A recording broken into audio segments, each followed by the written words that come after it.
Well, may I ask your age? I am 46. Oh, see, I would have taken you for about half that. So, I know. I'm very blessed. My parents seem much younger as well. I've got a very kind of Peter Pan. That's fading fast, but I do seem younger than I am, and in a way, I've been kind of protected from getting probably kind of jaded about music. I've just kind of accepted that, hey, I just like to make these songs in pretty much obscurity. I play music at my church, and I've never had a chance to make an album before until this on this level, and with such a great team. And I'm I'm the leader, but I feel like, hey, it's time for me to be more collaborative with these musicians, and so I do hope that if we do continue in this group, there's other people who write. I mean, as we haven't even talked about Judah. My favorite song is "As It Is and As It Was." Uh, mhm. what is that? The second track.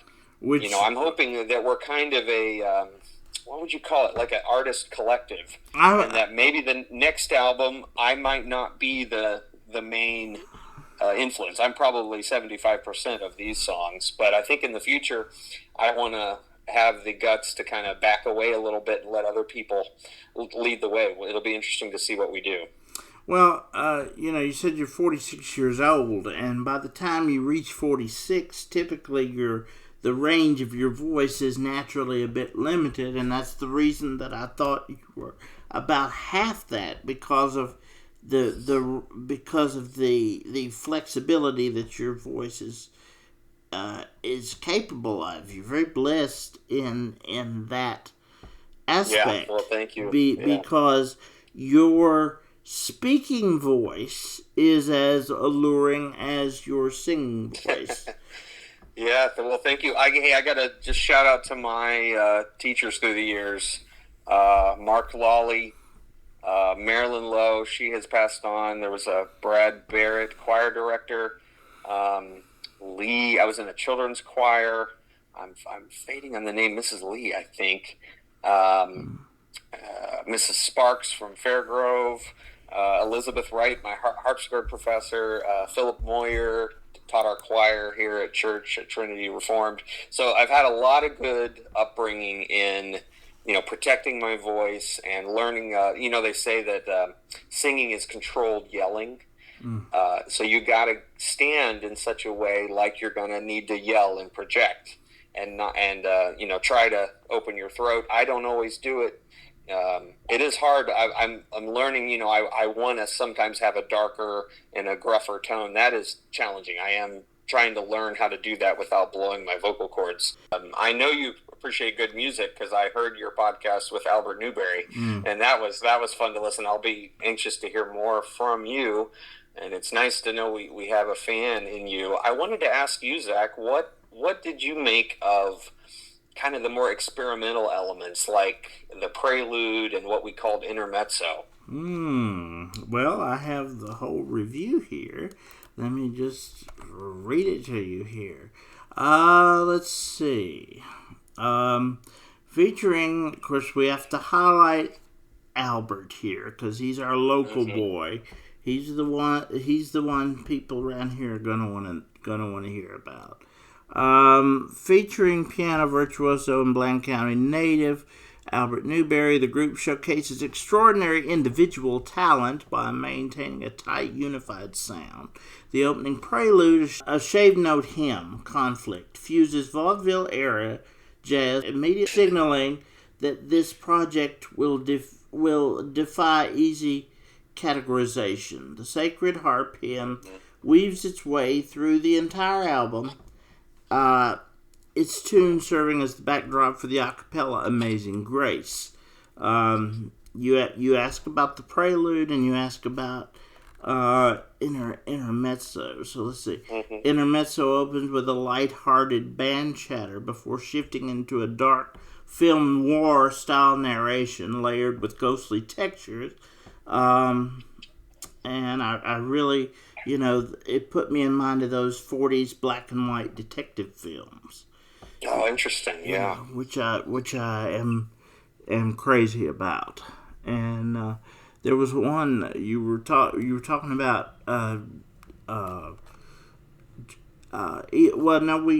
were talking about Judah. The song "Slow It Down," which was written Oh, that's Eli. and Slow sung It by Down is Eli Sparks. And then That put As me It Is Judah. Yeah, that put me in mind of a little bit of Blues Traveler and like the horn-driven bands of the '70s, like Blood, Sweat, and Tears, Ides of March, Spiral Staircase, those kind of groups. Which I really enjoyed that a lot as well. Let me tell you a little bit about talking about our favorite hometown boy, Albert Newberry, young man. What a friend we have in Jesus. When we met him, the first show we ever did, we just met and we just hit it off within like 5 minutes of talking. I could tell he liked ragtime. I could tell he had a stride style to his piano, and he heard a little bit of, I probably played reverse rag for him, and he agreed to do a show with us. And we probably had a really short rehearsal. I didn't know what he was going to do solo, and he played What a Friend We Have in Jesus at a local bar that has a real piano called the Sinkhole. And he had the audience on their feet, at least some of them, and shouting going on. And I don't even know if they know the hymn. You know, there was such thrill in his playing that, I mean, I didn't know that Albert would continue to grow with our band and make an album with us at that point, but I knew we had something special with an interpreter. Like you said, the album went through music history. Well, that track itself goes through the history of piano music. To me, I hear Wagner, I hear romantic music, I hear, of course, the gospel, ragtime, and jazz, and more of a contemporary feel by the time you reach the end.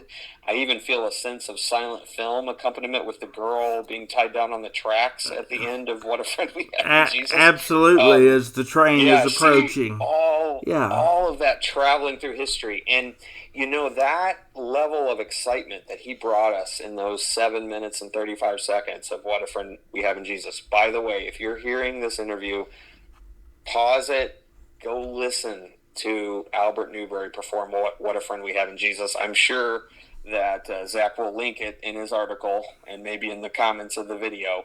It is just a thrill. One of the greatest piano solos I've ever heard in my life, and I've seen it performed live. I heard him perform that with zero mistakes, as far as I know. No edits in what you're hearing. That's unheard of, I believe. Even in classical music, there's often edits. There's not a single edit in what you're going to hear. And that thrill and that journey, to me, allowed me to do the intermezzo and go to a strange film noir place because I wanted a palate cleanser. I didn't want any music, quote unquote, after that because I wanted to just pause and just let people take that in and kind of go into a dream space after that. And you be the judge listening to the album. I hope everyone will listen to it all the way through. Maybe you can cheat and go hear Albert first, but once you've liked that piano solo, please start at the prelude, make it all the way through, sit on your front porch or wherever and hear that. And I just hope people have an experience that is, you know, a bit of what we get to have when we put a show together and we weave themes through it. So we just tried to bring that to life to people.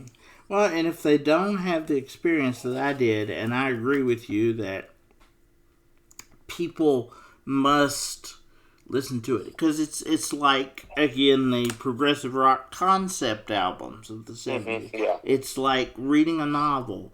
You must start at the opening note of the prelude and all the way through in order till the very last note. And it is an experience. It is a journey. It is a very pleasant journey. It is very uplifting. It is very, you cover, in covering the entire 20th century of American music, you also cover about every realm of human emotion that there is. everything from fear and terror to joy, and even things like eroticism and violence, and it's Yes. all there if you if you are willing to take the ride. And again, you're talking about with the hymns, what a friend we have in Jesus. If you hear that played in a church in our town, the same notes, the same cadence, same every time. And it would, some of the puritanical of gospel people, if you will, would their jaw would drop at the fact of how could you blend ragtime jazz, with a gospel hymn. But if it makes things more palatable, it gives more life to the song and the lyrical point of the song, whether it is a religious hymn or a bluegrass standard, or whether it's Mac the Knife.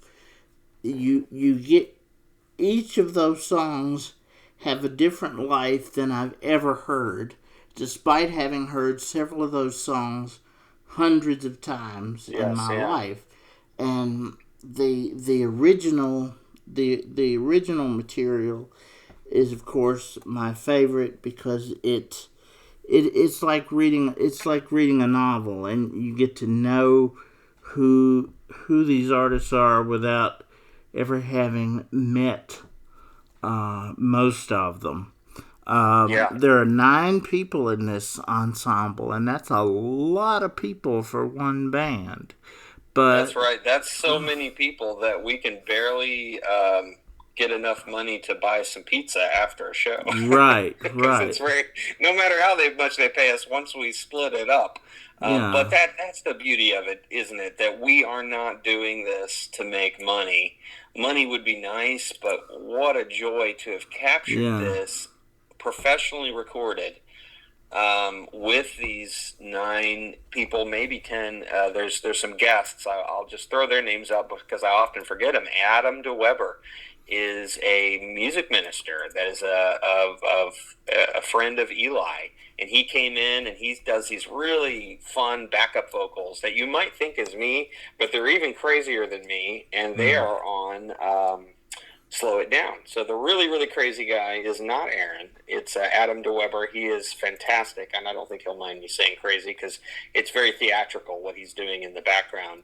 But let me mention Aaron Marshall is an Mm. electronic musician that we would not have achieved that sort of David Lynch film noir feeling in Intermezzo and in the Bach without Aaron Marshall. You could look up Aaron Marshall and hear his electronic ambient. You and I used to call it new age music, and there's a cooler term now they use now, but he does this amazing moody music, and we share a love of David Lynch. And by the way, there is a track that is dedicated to David Lynch, who passed last year, and that is the Bach Siciliano is dedicated to David Lynch. So I just wanted to mention those people. Mike Hale is the saxophone player, very stately, beautiful saxophone that's even in the shape note hymns, kind of hidden underneath. It's in Amazing Grace. It's in. He plays some of the original lines in the very original Mac the Knife by Kurt Weill. Some of those lines he's playing is from the original, and he's also improvising. Alex Kumar is playing the most beautiful ukulele I've ever heard. People will think it's a harp on As It Is and As It Was. We got Albert Newberry, of course, Joshua Joy playing sackbut and trombone and probably other things, drums, triangle, all the aux percussion, mostly by Josh. Ray Major is a older gentleman that is a virtuoso on the harmonica and also sings with me on Bye Bye Blackbird. Judah Allen, we had to record him later, believe it or not, and earlier. He was gone during the days in the studio, but boy, you'd never know it from the recording, the work that they did at Echo Park. So Judah's playing some drums, but mostly guitar and singing German on Mac the Ninth and singing his own song, As It Is and As It Was. And, of course, we've got Eli Sparks and myself, Aaron Jones. Max Riggle, our recording engineer, also played some Rhodes on a song. I think that's Slow It Down. I'm sure I'm missing something, but you can go to Spotify. By the time you hear this podcast, it'll probably be up on all the streaming sites, and then see a more complete listing of the performing artists. Well, bless you for taking this time with me. I'm very grateful. Oh, it's such an honor, Mr. Cooley. Just blown away by your praise, and I just praise God for it. Thank you to my parents for raising me up to be so creative, and here we got a group of people, and we're going to see what happens. If people will share the album, I'm sure that a lot more people will hear it, and that's all I ask. Well, for my little box of a couple of dozen listeners, I hope every one of them buys the album, because there you will not find any more musical versatility anywhere in anything than listening to this record. And God bless you. God bless Mr. Albert Newberry and Yes, sir. and all the other guys who worked on this record. I wish I had a chance to meet and speak with all of you. And please, if you ever have a chance to visit Southwest Virginia, please do that.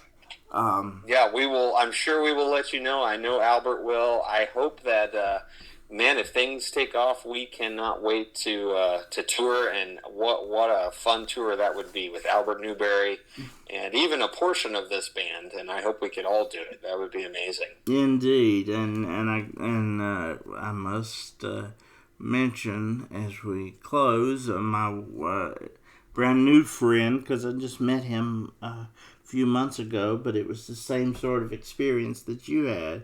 You know, if you don't click with Albert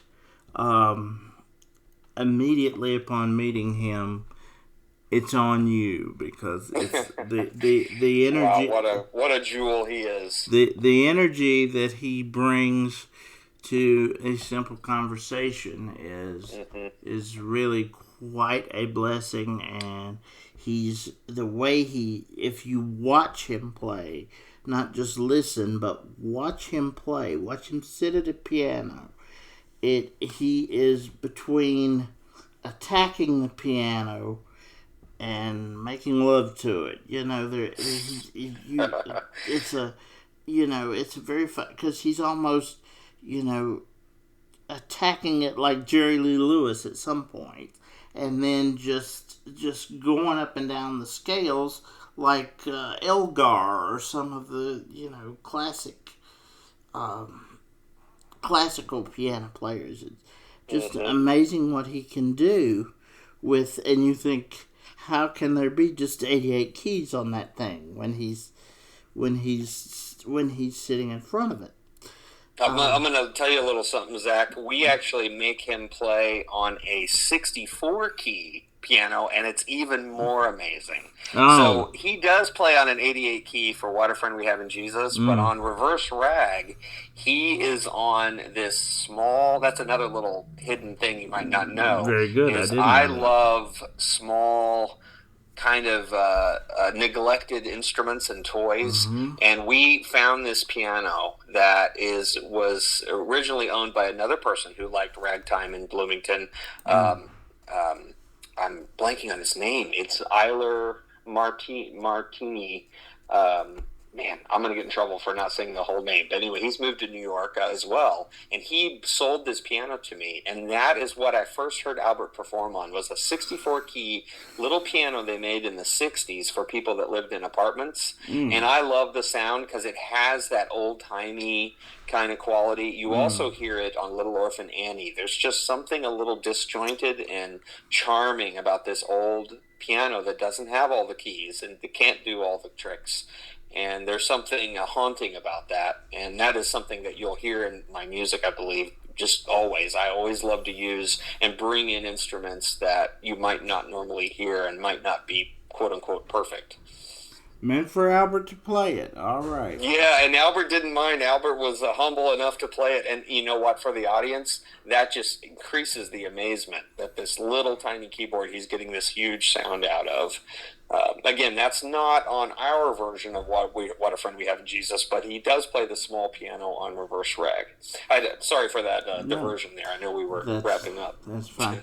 Well, congratulations to you and all your band members, and thank you for giving me this time. It's been a great pleasure, and I'll be sure to send you a copy of the review, and please share anywhere and everywhere. It was a pleasure to meet you, Zach. My pleasure, and I hope we will talk again. Likewise.